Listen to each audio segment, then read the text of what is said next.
yi bokk ci bés bu am solo bi nga xamante ne ñu ngi ko daal di teg ci loxo ministère de l'intérieur et de la sécurité publique mi nga xamante ne le général Jean-Baptiste Tine moo ko daal di jiite moo tax tey gis nañ bataillon des parachutistes ñëw nañ fi doon bale si gis nañ la brigade nationale des sapeurs pompiers gis nañ le cadre de vie gis nañ l'ONAS gis nañ Promoged gis nañ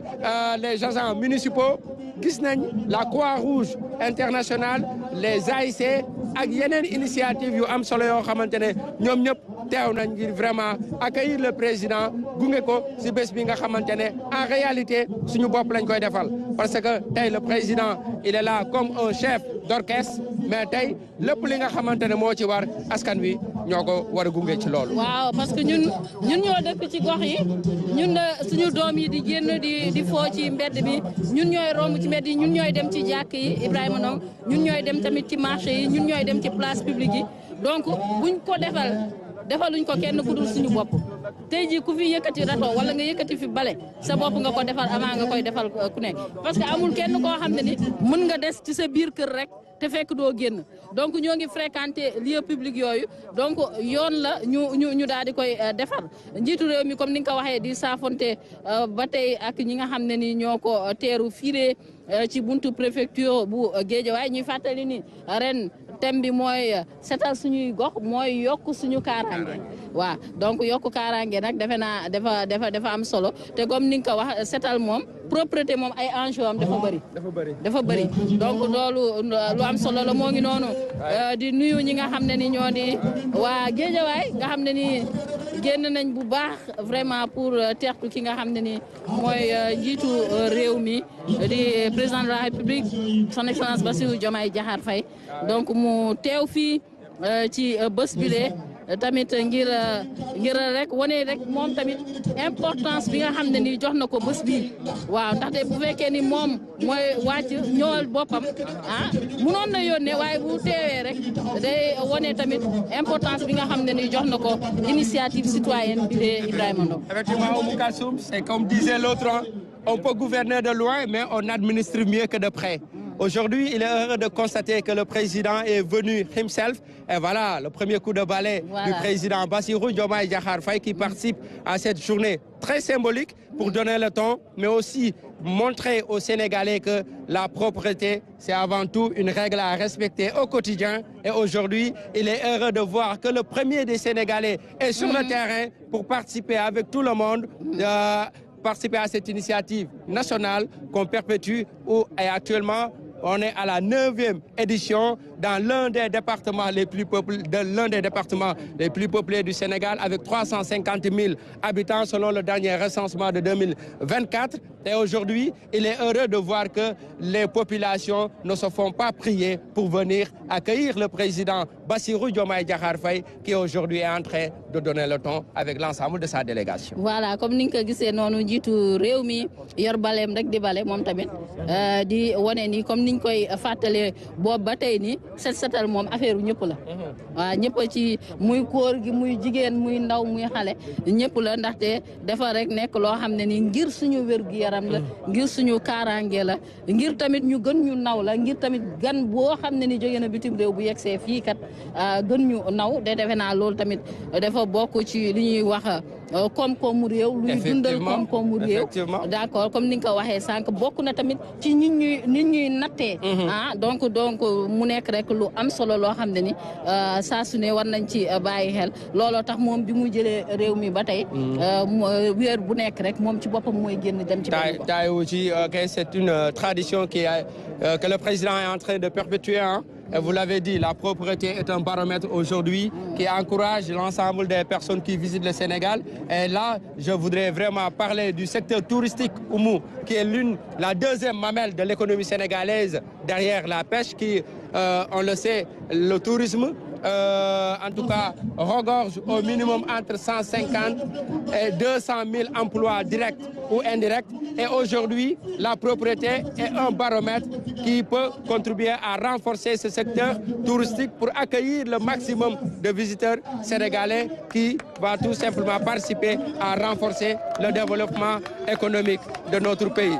Donc, kon nag Oumou tey ñu ngi fi nga xamante ne moo di Guédiawaye le président de la République gannaaw bi mu balee ba noppi nag xam naa mu ngi saafonteeg population yi waaye du yàgg dara mu daal di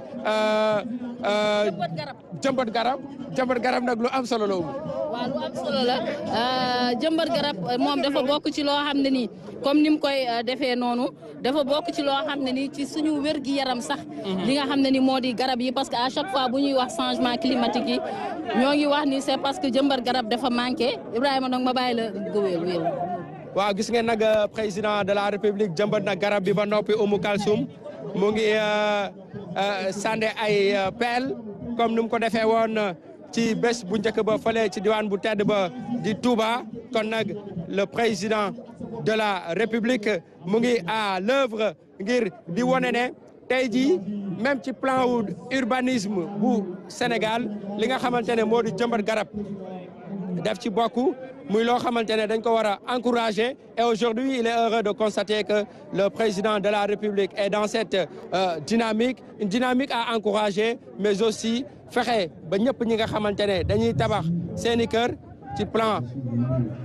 d'urbanisation bi nga xamante ne ñu ngi koy def ñu daal di ci encourager kon nag président moom ngeen di gis nii ñu fas yéene rek déglu am na ñoo xamante ne commencé nañoo jël ay kàddu ñu teewlu leen. Le message de son excellence le président Ismaïla Omar Guelleh, président de la République de Djibouti, adressé à son excellence monsieur Bassirou Diomaye Faye, président de la République du Sénégal, nous avons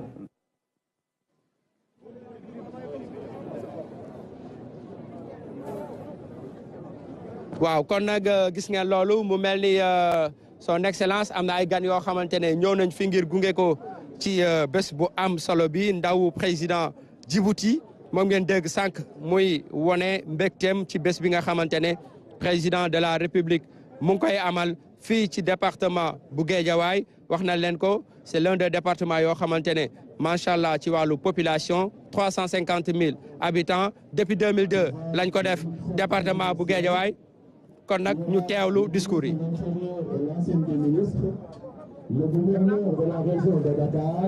Le préfet du département de Guédiawaye et le maire de la ville autour du président pour le message. Ce sera donc, je répète, le président, à côté le ministre de l'Intérieur et les ministres, le gouverneur de la région de Dakar, le préfet du département et le maire de la ville, à côté du président. Le président qui a fini de planter son arbre à lui donc président moom ngeen di gis noonu nag tableau bi nga xamante ne garab bi mu jëmbat fii ci kanamu préfecture bi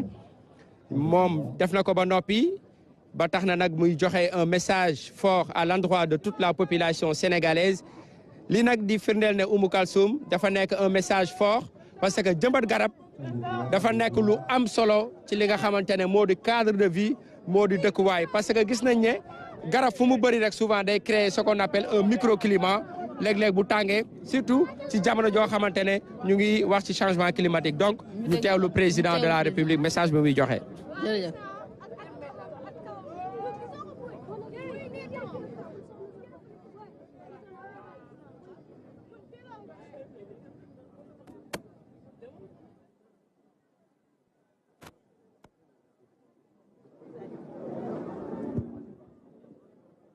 Ibrahima Ndong njiitu réew mi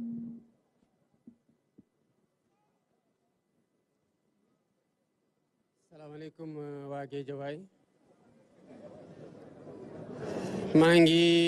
am mbégte gu mag a mag a mag ci bi ma ñëwee fii fekk mobilisation bi nga xamante ne askanu Sénégal fépp fu ñu mën di nekk waaye rawatina fii ci Guédiawaye mobilisé wu nañu ànd ceeg bii yoon comme ministère maître d'œuvre ministère de l'Intérieur et de la Sécurité publique ci njiitalu général Jean-Baptiste Tine ak responsable ministère bi yëpp notamment police sapeur pompier ak ñeneen ñi nga xamante ne bootoo nañu ci ministère de l'Intérieur et de la Sécurité publique. Monsieur le ministre, de la féliciter ci qualité organisation bi ci mobilisation bi waaye tamit ci inspiration bi nga xamante ne am ngeen ko pour diversifier seen action ci communication ci co-construction maanaam booloo tabaxandoo dara ak askan wi nga xamante ne amul ay forces de défense et de sécurité yu jóge ci beneen askan ak ñi des ci askan wi ba saa suñu leen gisee ensemble mu mel ni jàmmarloo war a nekk démontré ngeen ne que Sénégal benn bopp la kenn mënu ko xar ñaar et que bu fi jàmm ji nga xam ne moom la ñu woote bëgg ko te di ci liggéey saa su ne amee policier bi mooy jóge ci famille civile bi dem liggéeyi sol tenue nekk policier bu ñëwaatee fekkaat njabootam waaye ki nekkagul policier tamit di dem di jàng ji mooy doon ëllëg policier bi donc amul ñaari askanu policier ak askanu ñeneen wala askanu sapeur pompier wala ñeneen kon ñii nga xamante ne ñoo yore suñu kaaraange ci ñun la ñu bokk wone nañu ko waaye boole ko tamit setal ñuy féliciter tamit les autorités municipales le maire de Guédiawaye ak yeneen maire commune Guédiawaye yépp autorités administratives yi waaye ñëpp ñi nga xamante ne am nañu ndombol tànk jëlee ko ci askan wala ci réew mi ci ñi nga xamante ne ñoo booloo ŋànk bés bi pour que organisation bi mel nii tey mooy 2e édition journée setal suñu réew ci année 2025 waaye mobilisation biñ ci gis ci diggante population yi ak force de défense et de sécurité yi ak communauté yépp ba mu joxe résultat bii ñu fekkee défi bu du def lii parce que lii xam nañu ne mën nañ ko def bés xew que mu doon bés boo xamante ne xew la ci famille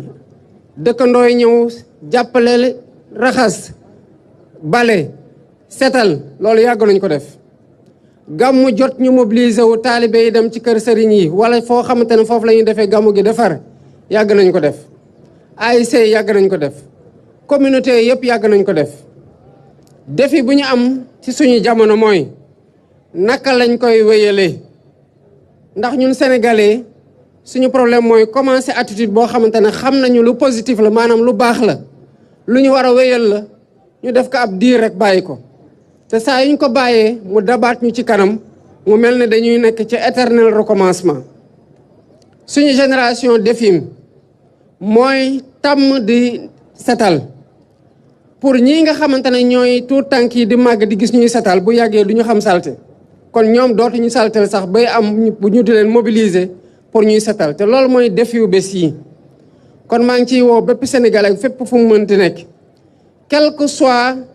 solo si nga xamante ne ci ndombol tànk wala ci daraja am nañ ko ci réew mi setal suñu sécurité sanitaire moo ci dépendre avant tout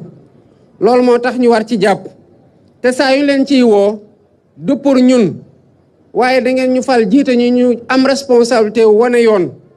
yoon boobu saa yu ngeen jàppee ne yoon gu baax la bu ngeen ko dee def jàppale ne seen bopp ngeen koy defal ndax su ma jógee fii li fiy set waa Guédiawaye lay setal waaye du doon ñi nga xamante ñoo nekk palais ndax rarement la ñuy évoluer ci sphère bi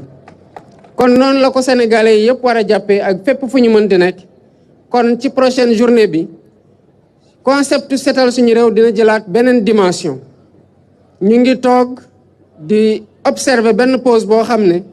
pause weer la pour liggéeyaat ci conception boo xamante ne bu ñu ñëwaatee ci yeneen anam lañ koy defee mu gën a ñoŋ pour ñu assurer li nga xamante ne mooy wéyal boobu muy pérennité bi mais cela ne veut pas dire que setal dañ ciy jël vacances cela ne veut pas dire que lu ñu setaloon dañ ko war a bàyyi mu tilimaat non responsabilité au setal ci ku ne la nekk ci saa yooyu dox ci mbedd mi ci saa yoo jolee sa mbalit xam foo ko war a yóbbu ba doo setal environnement ba doo saltel loolu du mës a am vacances du mës a am pause du mës a am congé kon ñu ngi leen di jaajëfal bu baax di encourager ñëpp ñu continuer ci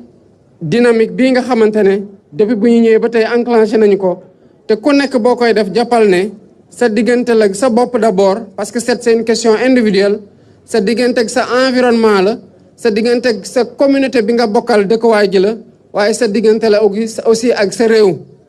ndax saa yu ñu demee ci réew yoo xamante ne set nañu lu ñuy njëkk seetlu mooy réew mi set na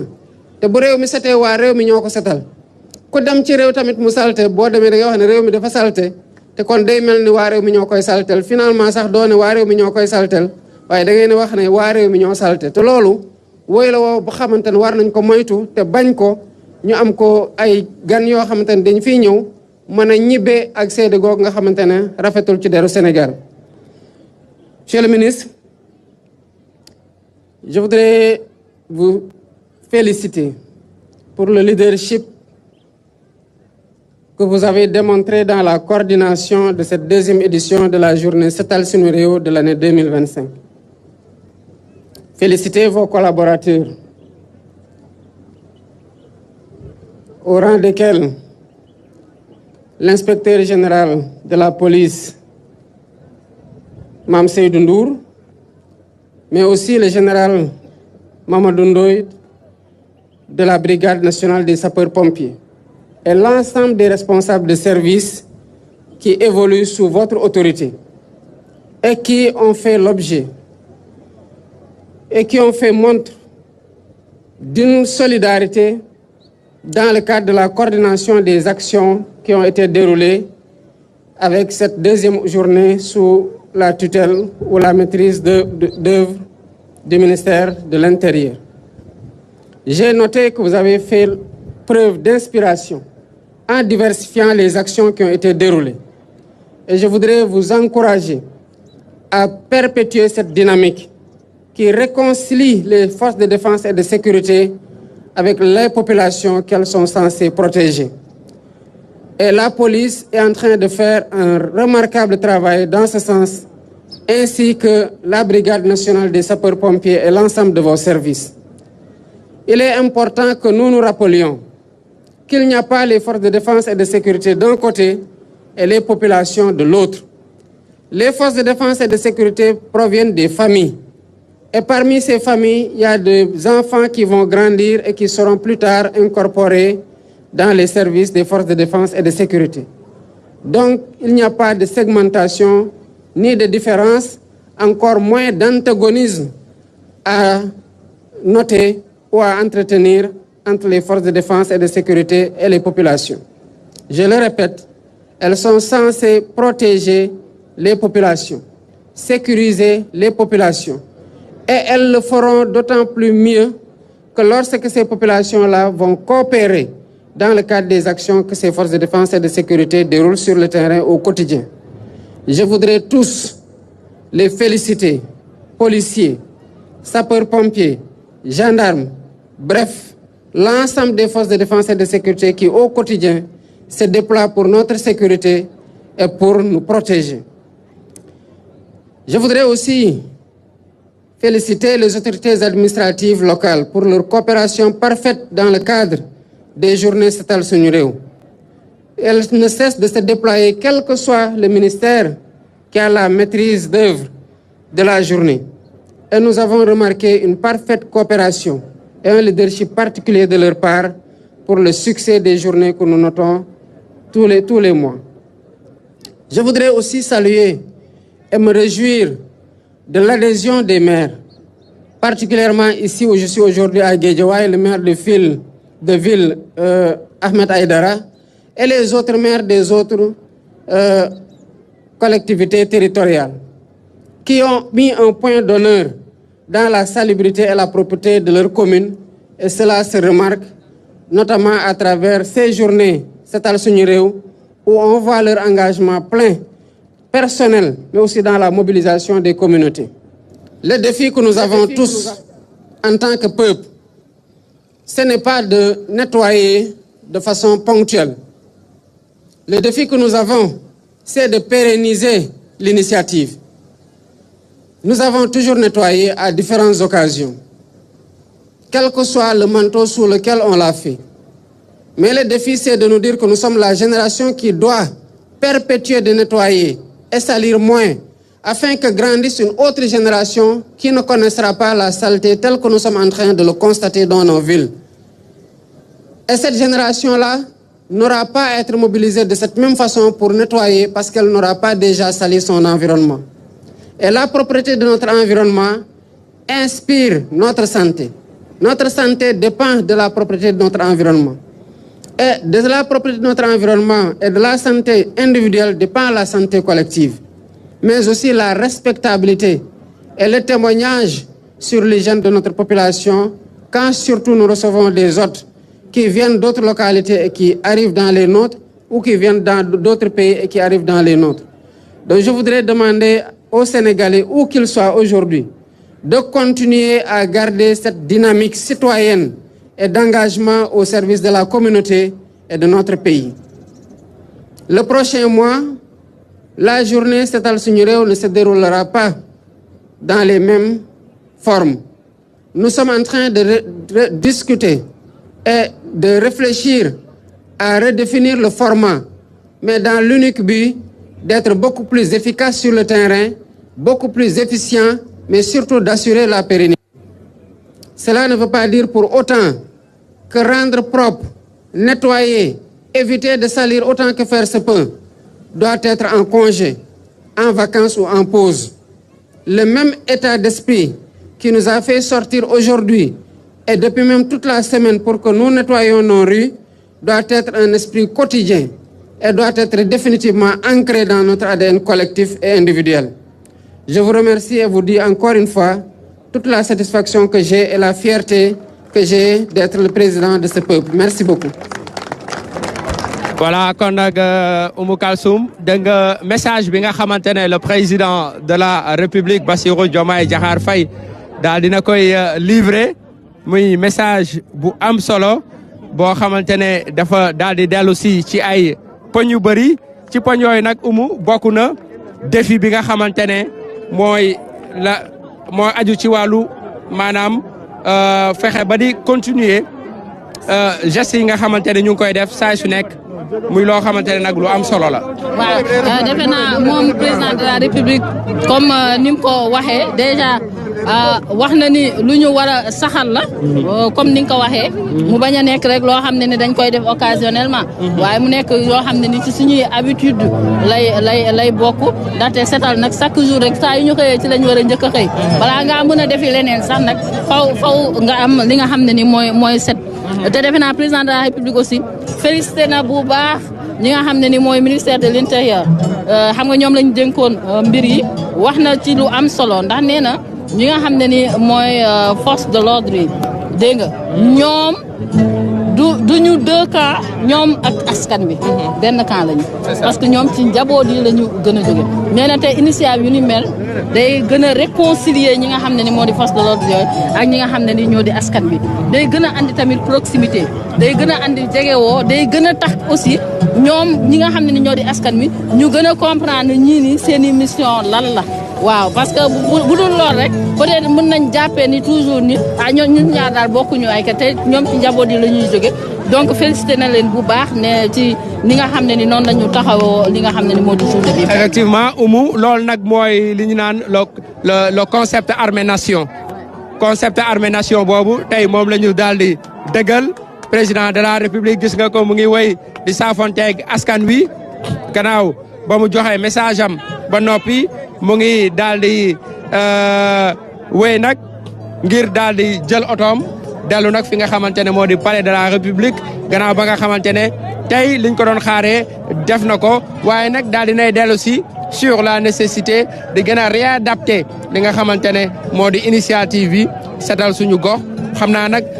mois bii di ñëw soo motul dinañ gis setal suñu gox ci beneen concept. ci beneen concept je pense que loolu lu am solo la parce que xam nga sànq ñoo ngi dalal waa cadre de vie te bu ñu waxee cadre de vie nag lu mu ëmboo dafa daal di bëri ci boppam moo tax nga gis ni ba ñu commencé li nga xam ne ni moo di journée bi ba tey saa su ne rek ñu am luñ ko jagleel première bi maa ngi fàttali ni wàllu inondation yi ci la ñu gënoon a taxaw ndax loolu yëpp day dugg ci salubrité parce que ndox fu muy taa demul tamit du daal di set tey jii ñu ne li nga xam ne ni moo di setal suñu kaaraange la bokk moo taxoon sax ñu dénk ko ministère de l'intérieur ak sécurité publique effectivement